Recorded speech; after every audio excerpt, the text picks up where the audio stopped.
Olá, estamos iniciando mais uma edição do TV Brasilagro, programa produzido pela STZ TV UHF, canal 59, Sertãozinho, estado de São Paulo. Você pode assistir a íntegra de todos os nossos programas visitando o nosso site brasilagro.com.br. No mesmo site você pode se inscrever para receber todos os dias e gratuitamente ao Clipping Brasilagro, com as notícias nacionais e internacionais das cadeias produtivas do agronegócio. Se você tem alguma sugestão, converse conosco através do e-mail tv@brasilagro.com.br. No programa de hoje nós temos a satisfação e eu diria até a honra de podermos voltar a conversar com o economista Nelson Rocha Augusto, presidente do Banco Ribeirão Preto. Nelson, muito obrigado. Nós estamos abrindo a temporada 2019 e temos a felicidade de podermos começar essa temporada com essa nossa conversa. Obrigado, Ronaldo. Para mim é um prazer falar aqui com o Brasil Agro, com você e com os telespectadores, né?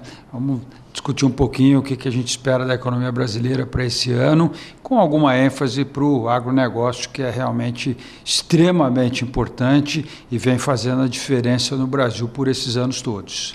Eu recordo, Nelson, que quando nós conversamos no ano passado, você deixou bem claro que sem as reformas e reformas efetivamente implementadas e de acordo com as necessidades e de acordo com o objetivo de se recolocar o país num cenário internacional que possa atrair investidores, sem isso nós não teríamos nenhum avanço. E isso aconteceu, infelizmente, no breve mandato de 2 anos aí do governo do presidente Michel Temer.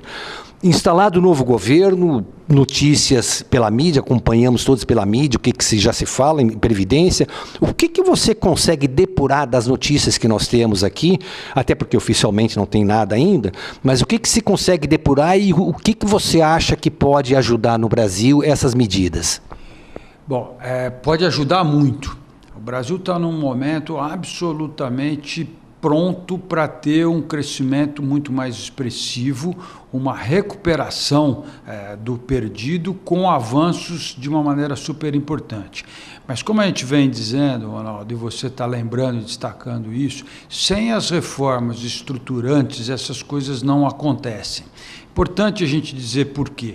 O Brasil reencontrou o equilíbrio macroeconômico durante esse período do presidente Temer, tá? Porque foi contratada uma equipe econômica, absolutamente um dream team, totalmente qualificado, etc. Resgatou o combate à inflação, flexibilidade cambial, uma forte disciplina fiscal para aquilo que era possível naquele momento, com teto de gasto, enfim, todo mundo se lembra de tudo isso que aconteceu.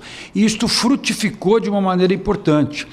No ano passado, nós crescemos provavelmente algo como 1,3% ou 1,4% do PIB, com uma inflação muito sob controle, com a menor taxa de juros nominal e real da história contemporânea da economia brasileira. E melhor, com perenicidade, ou seja, essa taxa vai continuar assim. Não tem nenhum analista econômico que espera uma subida da taxa de juros para o Brasil nesse momento. Então, do ponto de vista macroeconômico, isso tudo foi atingido. No entanto, nós entramos num ciclo de recuperação econômica, mas não do crescimento acelerado do desenvolvimento, porque aí faltam as reformas estruturantes. A primeira e a principal delas é a questão da Previdência, porque nós, como sociedade, estamos atrasados em relação ao resto do mundo, pelo menos 20 anos.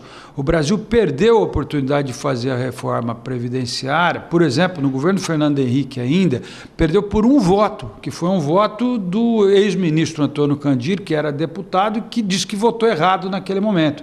Imagine o Brasil, olha os números de hoje. O ministro Paulo Guedes está dizendo que precisa fazer uma reforma, vai fazer uma reforma que possa deixar de gastar na Previdência para gastar em outras coisas, como saúde, educação, infraestrutura, segurança pública e etc., R$ 1 trilhão em 10 anos.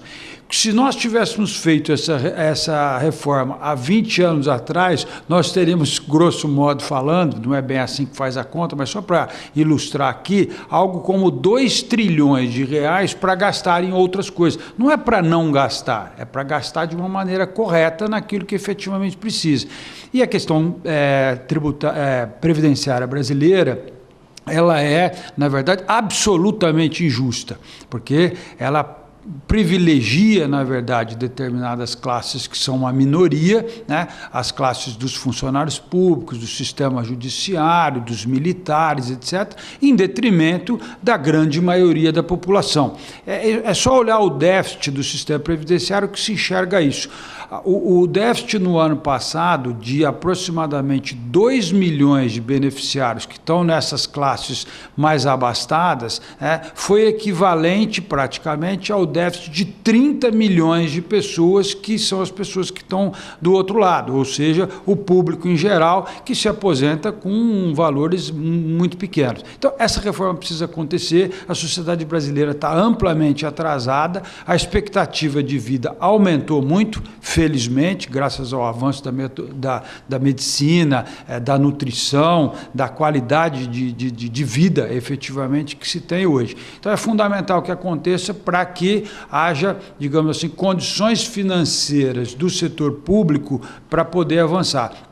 Se não houver uma reforma importante, né, nós vamos ter volta da inflação e abortar qualquer tipo de expectativa de crescimento e vamos ter realmente um monte de problema ficar parado no tempo.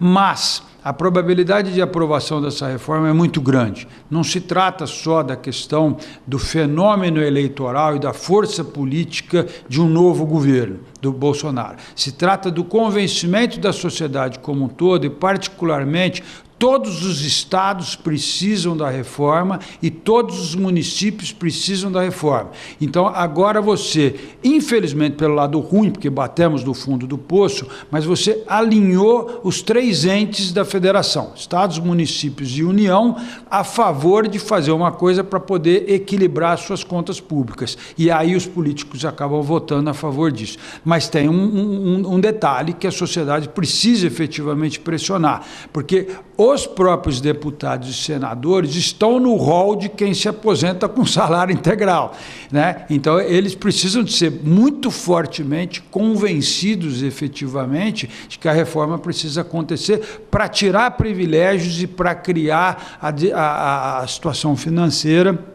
do setor público que melhore a perspectiva econômica para o Brasil, que melhore a capacidade de um gasto mais eficiente para poder entrar, por exemplo, na questão de infraestrutura, que as perspectivas são bastante positivas, mas nós estamos gigantescamente atrasados. Há muito tempo não tem quase nenhum investimento de infraestrutura no Brasil, ou muito insuficiente em relação às necessidades básicas. Nós precisávamos, assim, pelo menos triplicar o investimento em infraestrutura por ano no Brasil para ficar mais ou menos equilibrado. O ideal seria quintuplicar, o número é gigante. As perspectivas existem, é possível que isso aconteça, mas não vai acontecer antes da reforma previdenciária.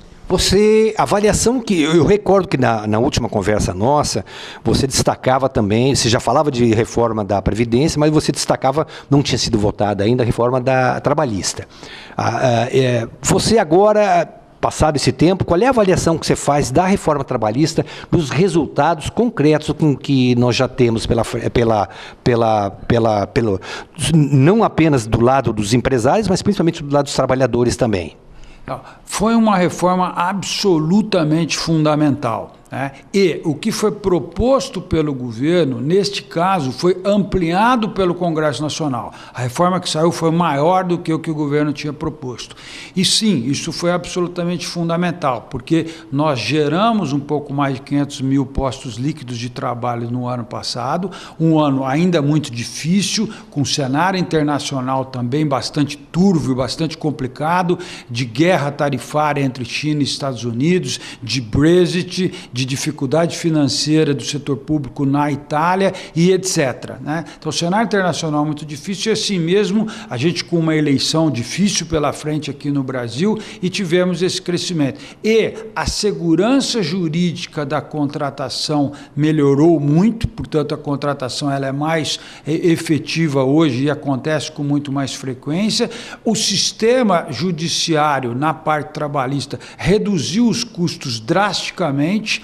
O volume, por exemplo, de acordos homologados depois pela Justiça era da ordem de 1.000 postos, ou 1.000 e poucos postos ou casos por ano, passou para casa de 35 mil casos por ano, e a jurisprudência ainda vai sendo consolidada, porque do ponto de vista jurídico, depois que você faz uma reforma, precisa de ver como o sistema judiciário efetivamente interpreta isso e consolida efetivamente essas leis. Portanto, os efeitos da reforma trabalhista ainda estão em curso. E não há dúvida que ela não foi prejudicial ao trabalhador. Ao contrário, ela foi benéfica ao trabalhador porque aumentou o emprego e até muito vagarosamente, é verdade, mas isso é muito mais pela questão da economia, que está indo muito devagar ainda, mas começa a ter algum tipo de remuneração, de recuperação da remuneração. Então, o trabalhador não perdeu, ele ganhou e a sociedade como um todo ganhou. Não reduziu o custo de contratação para pagar menos. Não é isso que o empresário, pelo menos um empresário bom, um empresário qualificado, um empresário que fica perene, que é empreendedor efetivamente, que assume a sua função dentro da sociedade, que é de correr os riscos de empreender e fazer as coisas acontecerem, ele não está querendo necessariamente pagar um salário mais baixo. Essa história não existe há muito tempo, nem no Brasil, em praticamente lugar nenhum. Então, nós temos uma legislação hoje mais flexível. A equipe econômica do presidente Bolsonaro entende que ainda precisa avançar um pouco em algumas questões das reformas trabalhistas. Tá? Nossa avaliação é que o grosso disso já foi feito e a sociedade está avançando e, portanto, esta é uma das reformas estruturantes que já aconteceu. Sempre tem algo mais para fazer, todos os processos são dinâmicos e tem muita coisa interessante que pode ser feito para melhorar. Mas foi um passo muito importante que está frutificando sim e não prejudicou o trabalhador, porque isso não apareceu nas estatísticas. Que outras reformas, Nelson Rocha Augusto, você entende que o governo, uma vez superada a questão da reforma da Previdência, deveria se preocupar? A tributária. A reforma tributária é absolutamente fundamental, porque todos nós sabemos que a estrutura tributária brasileira, ela é injusta, ela tributa muito mais o pobre do que o rico, e ela é absurdamente complexa, difícil, com uma quantidade enorme de normas que são soltadas diariamente e que fazem com que o custo de observação e o próprio custo da arrecadação, observação por parte do contribuinte e da própria arrecadação pelas máquinas de arrecadação dos estados, municípios e principalmente União, é extremamente difícil e complexa. Então, é uma reforma que tende a fazer uma gigante simplificação e tem exemplos internacionais de sobra. Por exemplo, a questão do ICM, você passar para o IVA, como acontece lá fora, que simplifica muito mais. A questão dos impostos, por exemplo, em cascata, como é a história do PIS e COFINS,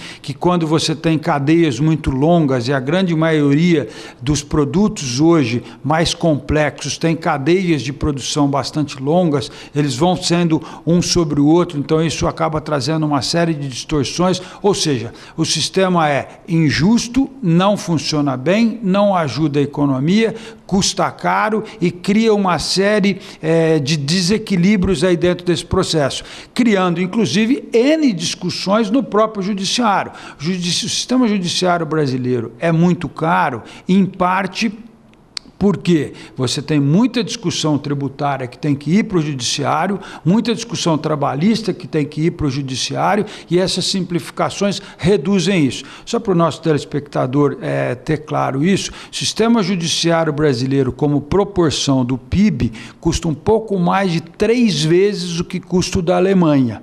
E não dá para comparar a eficiência do alemão com o brasileiro nesse sentido. Não se trata aqui de falar mal do Brasil. Isto é a sociedade sociedade que nós todos construímos ao longo de vários e vários anos. Não é só nos últimos 20 anos, não. Essa história vem de longuíssima data. Talvez desde a década de 50 do século passado que essa coisa vem sendo construída desta forma. Como, por exemplo, aqui não é uma questão tributária, mas é outro negócio que precisa ser resolvido, né? FGTS. O FGTS não é a favor do trabalhador. Ao contrário, ele penaliza o trabalhador, porque é um dinheiro que pertence ao trabalhador e que fica lá financiando, supostamente, por exemplo, a questão do saneamento básico. O saneamento básico no Brasil não anda, portanto, não financia bem aquilo ali. E esse dinheiro é do trabalhador e é muito mal remunerado historicamente, portanto, ele pune o trabalhador e não beneficia o trabalhador. Então, essas coisas precisam ser resolvidas. Mas a tributária deverá, ou deveria, eu espero, né, que assim seja, o próximo passo depois da previdenciária. Porque também a gente tem tanta coisa para reformar aqui no Brasil que não dá para fazer tudo de uma vez. Tem que fazer tudo relativamente rápido. E aí vem uma boa notícia, porque isso tudo já está amplamente discutido. Não é verdade que o Congresso precisa de discutir. Não tem um brasileiro que lê jornal ou que acompanha minimamente o que está acontecendo no Brasil que não tem uma opinião formada sobre as questões previdenciárias ou sobre as questões tributárias ou sobre as questões trabalhistas, essas questões das reformas que precisam ser feitas para que o Brasil possa ter mais competitividade, mais eficiência, mais incorporação tecnológica dentro desses processos todos, ou seja, mais leveza da parte pública de controle para que a gente possa deslanchar no crescimento, e tudo isso está engendrado e está maduro na sociedade brasileira, mas precisa acontecer. Não aconteceu ainda e a sociedade está pronta para dar espaço, né? Não é o Bolsonaro que vai dar espaço, é a sociedade brasileira que vai, através da pressão e da emissão da sua opinião, avançar nessa direção. O resultado das eleições da mesa diretora da Câmara Federal e do Senado Federal mostraram uma mudança brutal politicamente, quer dizer, oferecendo aí ao governo condições, quer dizer, no radar, condições excelentes, que poucos presidentes, ou talvez nenhum presidente, tivesse tido no início de seus mandatos. A questão política, você acha que está resolvida? Não está resolvida, mas houve um avanço, como você está dizendo, absolutamente surpreendente em um hiato de tempo muito curto, por causa da participação popular. Esse aqui é o ponto importante. Vamos voltar um pouquinho para trás, no período da eleição. Todos os cientistas políticos diziam que na eleição não teria uma grande renovação no Congresso, o que a gente divergia. Por que eles diziam isso? Porque as máquinas partidárias eram dominadas pelos caciques. O tempo de televisão era distribuído dentro da estrutura partidária para quem já estava com o mandato presente. E também a capacidade econômica de cada um dos candidatos. Nada disso foi efetivo na eleição. Quem tinha mais tempo de televisão perdeu mais a eleição. Nós vimos isso. Não está lá no Congresso hoje. Quem tinha mais dinheiro e mais tempo de partido perdeu a eleição. Ganhou a eleição muita gente que, com 40 mil reais, conseguiu fazer campanha através das redes sociais e conseguiu efetivamente ter uma eleição, com uma renovação quantitativamente muito grande. E aí, isto já reflete no início do funcionamento do ano legislativo, com a primeira eleição que teve depois da eleição de outubro, que é exatamente a eleição de presidente da Câmara e presidente do Senado, né?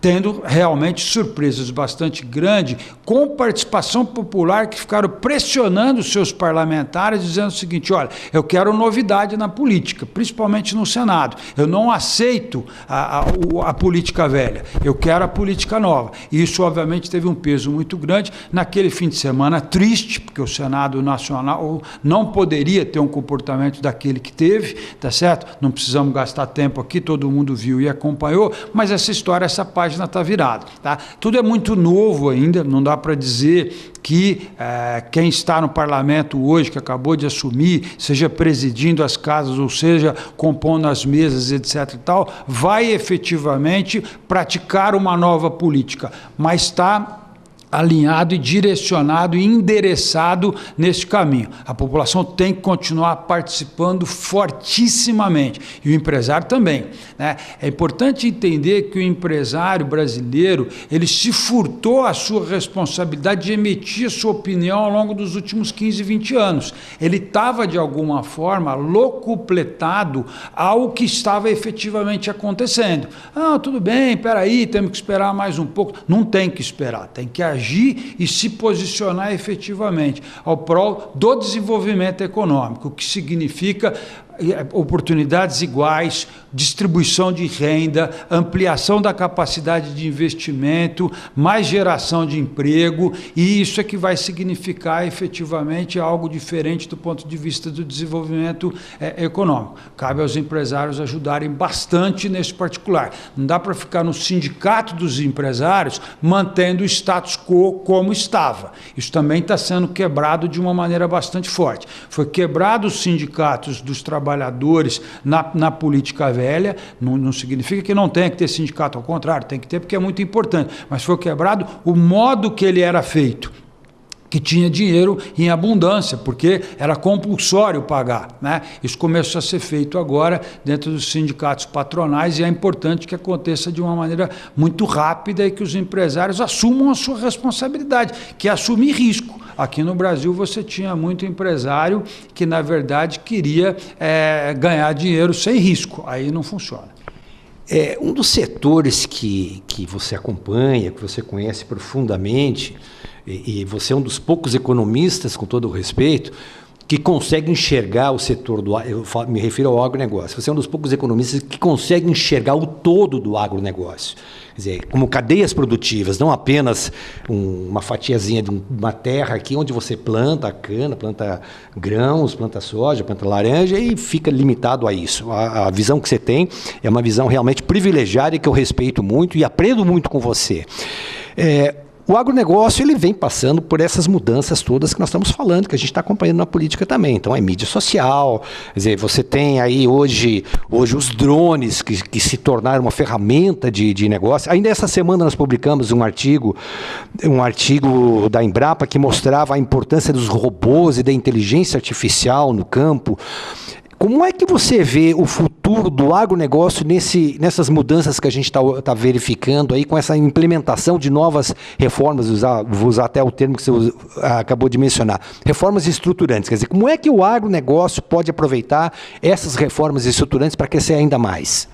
O agronegócio brasileiro é o setor, dentro de todas as cadeias produtivas, que exemplifica de maneira acachapante o que eu acabei de dizer, né? Em que o empresário do agronegócio brasileiro, ele já não depende mais do Estado há um bocado de tempo, e ele corre o risco, ele inova, ele investe em tecnologia, ele avança, ele tem coragem e ele produz efetivamente. E é por isso que ele tem essa exuberância do jeito que tem. Em praticamente todos os setores, nós temos uma das maiores produtividades, se não a maior produtividade do mundo, em praticamente todos os setores do agronegócio, né? E funcionando como cadeia produtiva de uma maneira absolutamente eficiente, com qualificação e com competência e etc., né? Já não depende mais tanto, inclusive, nem na parte do financiamento. Você tem mecanismos dentro do sistema financeiro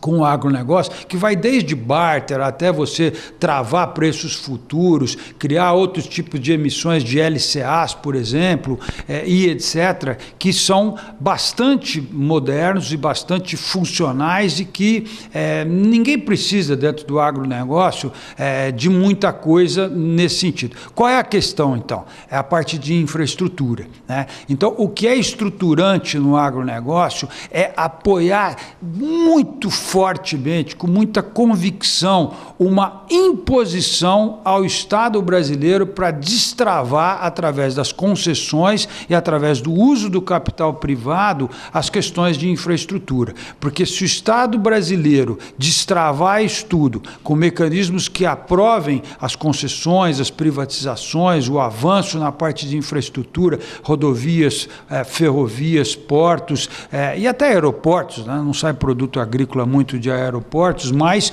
vem insumo, alguns insumos mais sofisticados podem vir, então acaba ajudando, usando toda essa questão intermodal de uma maneira geral. A eficiência do agronegócio brasileiro conseguirá ser transbordada, digamos assim, para a parte de exportação e até para o consumo interno, melhorando a renda e, portanto, o benefício do risco que o empresário no agronegócio já correu. Ele corre o risco e não se apropria do benefício inteiro, porque parte desse benefício fica, digamos assim, dissolvido pela ineficiência da questão da infraestrutura. A questão dos impostos, de uma maneira geral, já foram amplamente melhorados, desde a época, inclusive, dos mecanismos de você desonerar a produção agrícola e a exportação de uma maneira geral. Eu sei que os empresários reclamam agora de que vão ter que contribuir um pouco na própria parte da previdência, etc. Faz parte da vida, não tem jeito, não dá para ter tudo. É um setor que se remunera bem, que é competitivo, que é eficiente, que funciona adequadamente. E quem está dizendo isso não sou só eu, Ronaldo. Os números mostram isso de uma maneira muito grande. A crise que o Brasil passou entre o final de 2014 e o início de 2017 é a maior recessão da história econômica brasileira de todos os tempos. O agronegócio não participou desta recessão. Ele cresceu nesse momento, por competência do próprio setor, apesar da infraestrutura que dragou parte da energia e da riqueza gerada por esse setor. Eu vou puxar, e fico muito feliz com isso, eu puxei da memória agora. Você foi um palestrante nosso num evento que nós promovemos no começo de 2018, no Teatro Municipal 2008, no Teatro Municipal de Sertãozinho. Eu lembro que era uma mesa na qual participava você, o empresário Maurílio Biagi e o professor Alberto Borges Matias. O que você falou agora, você já tinha chamado a atenção naquela época. Nós estamos falando aí de 10 anos, quase 11 anos. 11 anos. Eu fico muito feliz, porque o telespectador nosso ele é agraciado com fontes de informações fidedignas. E é muito gostoso a gente, como jornalista, falar, você mencionou isso lá atrás e a coisa realmente se consolidou. Falar um pouquinho de cenários. Nós estamos entrando em 2019, uma seca muito grande, produção de soja em Goiás, foi noticiado essa semana, uma quebra prevista já de 20%. E a soja para o estado de Goiás é uma commodity muito importante. O mesmo acontece no Mato Grosso. O setor da cana aqui está penando, faltaram chuvas, né? A própria precipitação pluviométrica no mês de janeiro foi muito aquém do tradicional, do histórico que nós temos. O que isso pode impactar a safra ou a produção do agronegócio para 2019? Ainda é cedo para a gente conseguir falar em termos de números da safra como um todo. O que existe, Ronaldo, é isso que você está dizendo. Você tem quebra em Goiás, você teve quebra também no Paraná de produção de soja, você tem alguma quebra no Mato Grosso, arroz no sul, o Mapitobá tem muita questão ali que precisa de ser visto no microclima de vários lugares, mas uma coisa é certa, a safra vai ser menor do que a que estava projetada, principalmente em grãos. Né? Tem alguns efeitos que estão difíceis de serem codificados no caso do café, porque teve a florada, choveu bem naquela época, depois agora secou, então tem as questões todas da fisiologia da planta, é um produto extremamente importante para o Brasil do ponto de vista de geração de riqueza. Na cana-de-açúcar o efeito já está dado, a gente não consegue medir ainda, mas já está dado, de uma situação de pelo menos chuva do que deveria e, obviamente, a produção vai ser menor. É um setor que já sofria um pouco por conta da questão do preço do açúcar, do excesso de açúcar no mercado internacional, foi compensado pelo aumento enorme do consumo de etanol aqui no mercado interno, então uma coisa alivia, digamos assim, a outra. Agora, essas são, digamos assim, as questões próprias postas do setor. Então, tem uma questão de sazonalidade, de clima, El Niño e etc.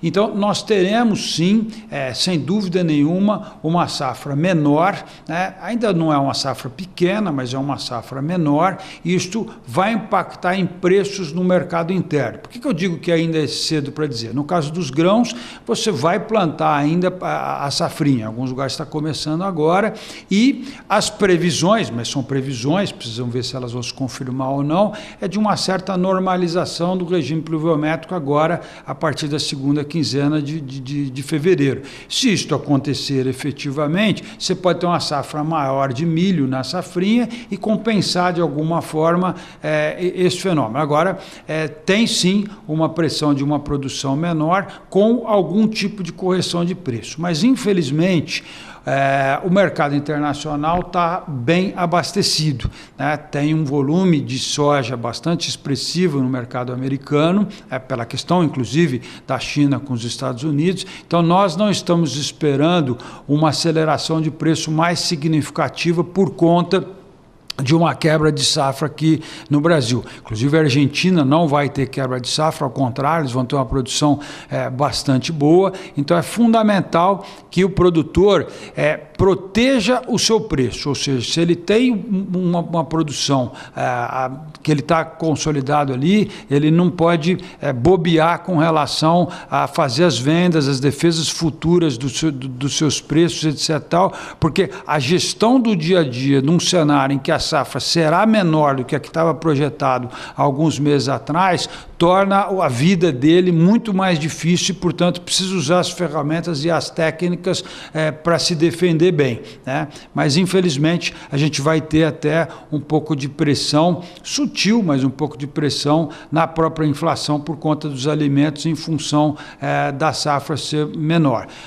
A inflação dos serviços está muito tranquila, a inflação dos outros itens também estão muito tranquila, então a gente não espera uma inflação muito elevada para esse ano. Nós estamos trabalhando aqui com algo em torno de 4,5, 4,10 para o IPCA no fechamento do ano. A média dos analistas estão esperando um pouquinho abaixo de 4. Então nós estamos falando de coisas sutis exatamente por conta desta pressão em alguns preços agrícolas por conta da quebra da safra que pode acontecer aqui, que não deve ser gigante no país como um todo, mas ela é grande o suficiente para impactar os preços e pode ser traumática em determinadas regiões, que é muito triste, muito difícil. O nosso telespectador sabe disso melhor do que eu, porque choveu na fazenda vizinha, não choveu na minha, é um problema grave para mim e não é um problema para o país.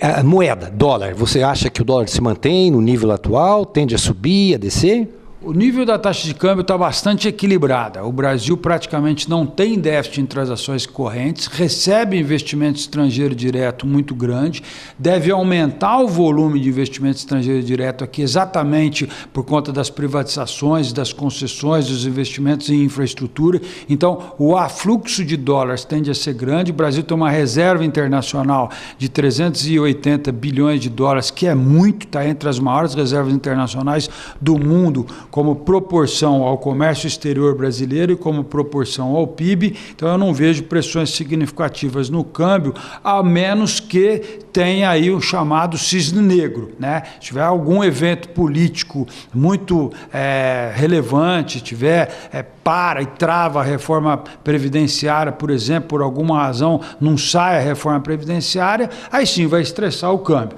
Agora, em condições de mínimo funcionamento daquilo que está projetado, a taxa de câmbio pode ter até uma pequena apreciação do real pela entrada de dólares aqui. Nós estamos achando que tem espaço para o câmbio vir mais para casa aí de 3,60, 3,50 do que 3,70, 3,80, aonde ele está hoje, se as reformas andarem. Se as reformas não andarem, pode acontecer o contrário. Ou algum outro evento que a gente não sabe. Então, a guerra na Venezuela ali, que está inesperada, ou ninguém deseja isso, e ela é até pouco provável, mas está longe de ser impossível. Ou qualquer outro tipo de evento, chamado aí um Black Swan, ou um cisne negro, que é aquilo que ninguém espera e, de repente, ele aparece. Isso pode catapultar, sim, a taxa de câmbio, mas é pouco provável. A gente tem uma boa oferta de dólares no Brasil e o preço se dá pela oferta e demanda. Se tem boa oferta, não tem por que subir. Por falar em guerra, a guerra comercial Estados Unidos-China no ano passado trouxe um resultado muito positivo para a produção brasileira de grãos. Contribuiu para isso também o problema climático, a quebra brutal da safra de soja e de milho da Argentina. Você vê alguma mudança em relação à relação Trump com China?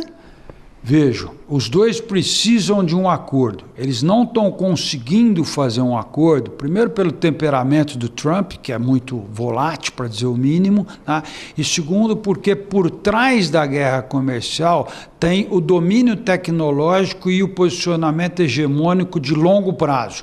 Esses dois países, chamados G2, China e Estados Unidos, estão disputando efetivamente quem vai dominar ou ser o hegemônico tecnologicamente, etc., tal, daqui a 15 ou 20 anos. É isso que está por trás, efetivamente, dessa guerra, e por isso que eles estão em uma dificuldade muito grande. Só que virou um perde-perde. A economia americana começou a sofrer com isso, nós temos eleições, né, no ano que vem nos Estados Unidos, e o Trump não pode, efetivamente, bobear com relação a esse ponto. A vida do Xi, do ponto de vista político, é mais fácil porque lá não tem eleição. É de outra forma, vive-se uma ditadura e o caminho é diferente. Mas sim, pode ter um impacto importante, porque o acordo passa a necessidade, que precisa ser feito, os dois estão dizendo, e deverá ser feito. Eu não acredito que tenha um acordo pleno que resolva todos os problemas, mas avanços na direção do acordo entre China e Estados Unidos é muito provável que ocorra. E se ocorrer,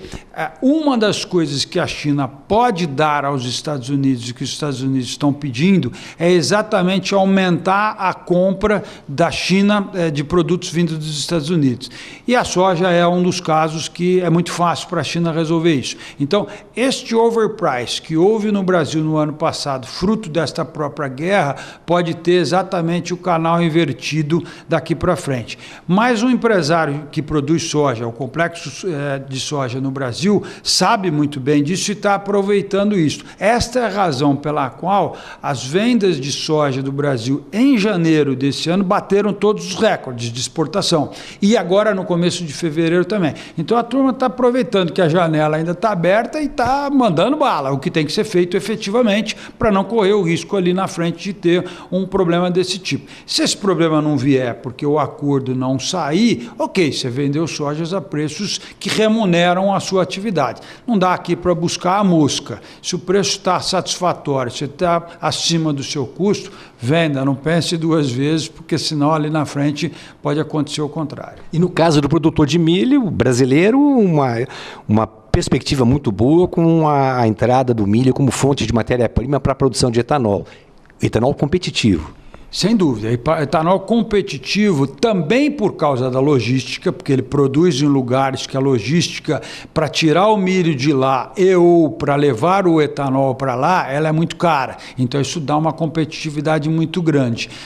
Quando a gente resolver o problema de infraestrutura, vai demorar vários anos para isso acontecer, pode ser que essa competitividade não seja tão boa assim, mas hoje ela é, você tem toda a razão, e o Brasil também é um gigante produtor de alimentos, que é consumidor de milho e soja, né? E que a gente não vê a perspectiva, por exemplo, para a área de frangos e suínos no Brasil, exportando para fora, como uma perspectiva negativa. Tem tido alguns problemas da questão da Arábia Saudita com relação ao frango e tal, mas isso não tende a ser muito perene, né? Também a própria questão dos suínos, por causa da peste suína, que é relevante acontecendo hoje na China, né? Então o Brasil pode ocupar esses espaços. E vamos lembrar que o mercado interno brasileiro é muito grande e ele está em recuperação, por conta da própria recuperação do emprego e a recuperação da renda. Então, a venda de alimentos no mercado interno também vai crescer.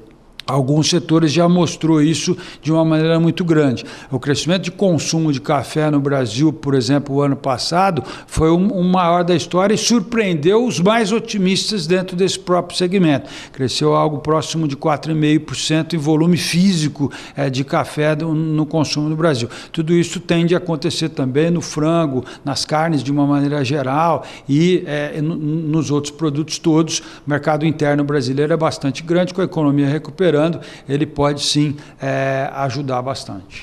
Nelson Rocha Augusto, infelizmente a gente tem um horário para começar e um horário para terminar. Eu fico muito agradecido, tenho certeza que o telespectador amigo também ficou enriquecido não apenas com as informações, mas também com a sua visão e o seu otimismo presente, que realmente traz um incentivo maior para aqueles que acreditam nesse país. Muito obrigado e eu espero vê-lo em breve e a gente poder voltar a conversar para atualizar esses dados. Atualizar os dados, não é para negar algum fato que você tenha mencionado que deixou de acontecer, muito ao contrário.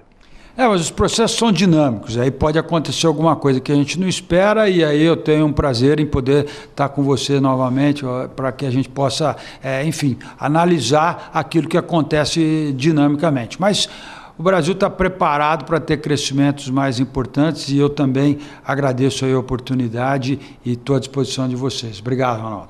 A você, telespectador amigo, nossos agradecimentos. Voltamos na próxima semana com novos entrevistados no nosso TV Brasilagro. Até lá, muito obrigado.